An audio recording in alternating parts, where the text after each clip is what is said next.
প্রিয় দর্শক শ্রোতা, আসসালামু আলাইকুম। আবারও চলে আসলাম প্রতিদিনের মাত্র বিএনপি নিয়ে কিছু কথা বলতে চাই। তারেক রহমান সাহেবের যে সিদ্ধান্ত নিয়েছেন, খুব ভালো একটা সিদ্ধান্ত উনি নিয়েছেন। বর্তমানে বিএনপি প্রার্থী বাছাই মোটামুটি শেষের পর্যায়ে, 150 আসনের প্রার্থী বাছাই মোটামুটি শেষের পর্যায়ে। শরিক দল যেগুলো তাদের জন্য কিছু রাখছে, মোটামুটি 150টার মতো বাছাই শেষ হয়ে গেছে। তার মধ্যে তরুণেরাই বেশিরভাগ। এবার বিএনপিতে এক চমক নিয়ে আসতেছে জনাব তারেক রহমান সাহেব। জনাব তারেক রহমান সাহেব বলেছেন যে নতুন প্রজন্মকে নিয়ে নতুনভাবে নির্বাচনে জয়ী হয়ে দেশ চালাবে উনি। এটা একটা নেতিবাচক। তরুণেরাও চায় সামনে আসতে, তবে কিছু কিছু থাকবে পুরাতন যারা স্ট্যান্ডিং কমিটি, স্থায়ী কমিটিতে যারা আছেন তারা অবশ্যই থাকবে।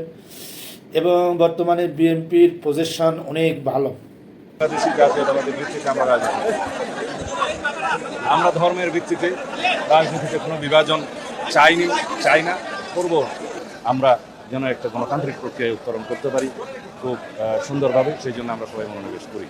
আমরা অবশ্যই স্বীকার করব বাংলাদেশের সকল জনগণ এখন নির্বাচন মতো।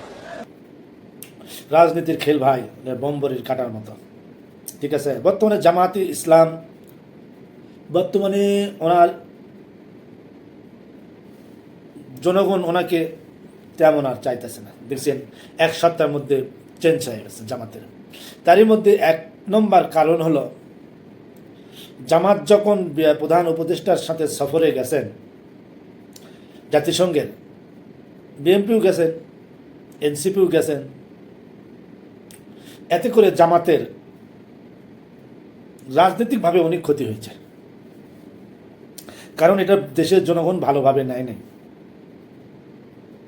দেশের জনগণ মনে করছে যে বিএনপির সাথে আতাত করে, ডক্টর ইউনূসের সাথে আতাত করে হয়তো যে কোনো একটা ফায়সালা করে নির্বাচনে আসবে। এটা এখন দেশের মানুষ মনে মনে নিতেছে। এই জিনিসটা ভালোভাবে না নেওয়ার কারণে বর্তমানে ফিল্ড জামাতের খারাপ, বিএনপির একটু হাই হয়েছে।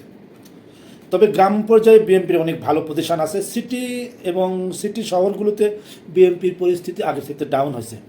বিএনপির সাথে একটু ভালো পজিশনে আসছিল, কিন্তু বর্তমানে পরিস্থিতি ডাউন। এখন এরই ভিতরে আবার তারেক রহমান সাহেব চমক নিয়ে আসতেছে। সেটা হলো কয়েক সপ্তাহের মধ্যে তারেক রহমান সাহেব দেশে ফিরবেন। দেখবেন, আপনারা বিশ্বাস করবেন না, পুরোটা রাজনৈতিক মাঠ থেকে শুরু করে সমস্ত কিছু একদম। আমাদের মহাসচিব এবার আমেরিকার থেকে যখন ফিরবেন, ওনার কাছে অনেক মেসেজ থাকবে এবং উনি যে প্রেস ব্রিফিং করবেন, সেম টাইমস আমরা বিশ্বাস করি যে আমাদের মহাসচিব ওনার মুখ থেকেই আমাদের ভারপ্রাপ্ত চেয়ারম্যান সাহেব কবে যাবেন এই দিন তারিখটা আপনারা জানেন। চেঞ্জ হয়ে যাবে। আপনারা দেখছেন গতকালকে তামিলনাড়ুতে থালাপাতি বিজয় উনি যে শোডাউন করছে, ওখানে 40 জন লোকের মতো মারা গেছে। জনপ্রিয়তা তার, লক্ষ লক্ষ কোটি কোটি মানুষ তার পিছনে। তো ঠিক একই রকম তারেক রহমান সাহেব যখন দেশে আসবে, এই একই রকম ঘটনা ঘটবে। পুরোটা প্রেক্ষাপট চেঞ্জ হয়ে যাবে। কারণ আমাদের দেশের মানুষ বহুত দিন ধরে পুরুষ মানুষ আসেনি সরকারি প্রধান হিসাবে। তো আমাদের দেশে একটু ধর্মপ্রাণ প্রিয় মুসলমান আমরা, ধর্মভীরু লোক আমরা। এই জন্যে আমাদের বেশিরভাগ মানুষই চায় যে একটা পুরুষ মানুষ আসুক দেশের সরকার। এইদিকে একটা পজিটিভ পয়েন্ট বিএনপির। আর একটা দিক হলো নতুন প্রজন্মকে মনোনয়ন দেওয়া, কার্ড দেওয়া, এদিকে একটা পজিটিভ পয়েন্ট। এবং বিএনপির পুরাটা একদম চেঞ্জ হয়ে গেছে বর্তমানে। 24-এর কোনো অভ্যন্তর থেকে শুরু করে এই বিগত 10 মাস পর্যন্ত যে কার্যকলাপ বিএনপির বিভিন্ন অঙ্গ সংগঠন এবং যারা ছিল, সেখান থেকে তারা বাহির হয়ে এসেছে। এখন শুধু চিল্লাপাল্লা করতেছে, শুধু চরমনায়। হেফাজতের আমির মৌলানা, ওনার নাম কি, হেফাজতে যিনি, উনি তো আফগানিস্তান থেকে ঘুরে এসে বিএনপিতে যোগ দিবে এমন একটা আভাস দিয়েছে। এবং চরমনায় পীর তো পুরাটাই বিএনপির বিপক্ষে। কারণ বিএনপির গিবত ছাড়া আর কিছু তিনি জানে না।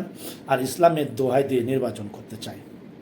বেটা, ইসলামের দোহাই দিয়ে পকেট ভরা খাইছস, এখনও খাইতেছস।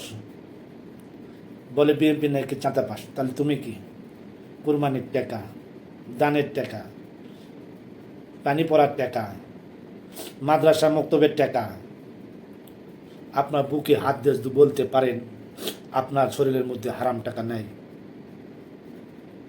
বলতে পারবেন? বলতে পারবেন না, বলতে পারবেন না। আমরা বলতে পারি আমাদের শরীরের ভিতরে কোনো হারাম টাকার কোনো কামাই নাই, একদম হালাল 100%। কিন্তু আপনারা বলতে পারেন না, কারণ আপনাকে ধর্মের নামে যে রাজনীতি শুরু করছেন না, এটা মানুষ বুঝে ফেলেছে।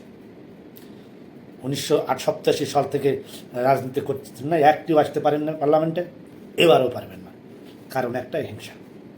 ভিডিও অনেক বড় হয়ে গেছে, লম্বা হয়ে যাইতেছে। সবাইকে সালাম জানিয়ে ধন্যবাদ জানিয়ে শেষ করছি। আল্লাহ হাফেজ। The next day.